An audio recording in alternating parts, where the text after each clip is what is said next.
day centre, which they say provides valuable care for their children. Wirral Council says 1 of 3 centres will have to shut as part of a package of measures aimed at saving almost £40 million. Our political reporter Daniel Hewitt has more.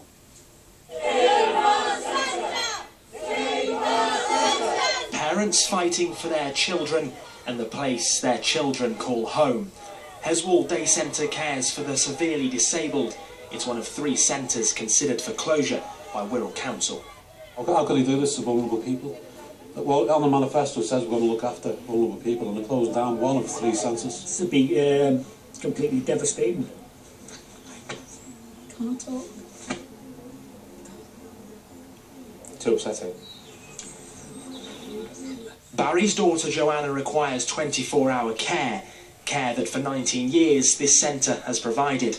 Her mother believes the council has got its priorities wrong.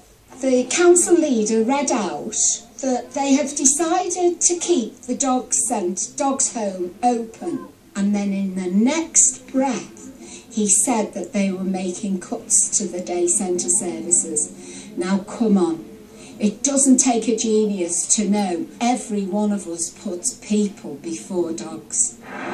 The council today confirmed plans to keep Birkenhead Dogs Kennel open until the summer, with the option to retain funding for the foreseeable future. We've had a proposal from the Friends of Birkenhead Kennels that they can come up with an alternative plan to enable us to save the money that we would have saved by closing the kennels. Can you see how that looks though to some people, that some parents, that they see a dog kennel's given a second chance and their day centre's going to be closed? Well, the point I'm making about the day centres is that nobody will lose the service.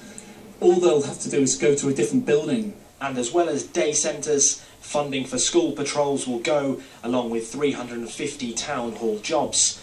Wirral Council will also cut ties with Tranmere Rovers, stopping its yearly grant of £100,000.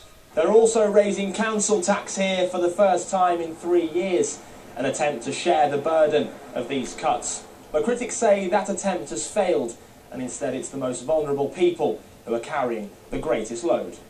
And protesters here say they'll carry their fight right up until Budget Day in March, adamant their voices will be heard.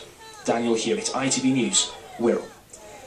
Yeah, a story will be following on the programme. Well, next tonight, a man has died after apparently contracting a SARS-like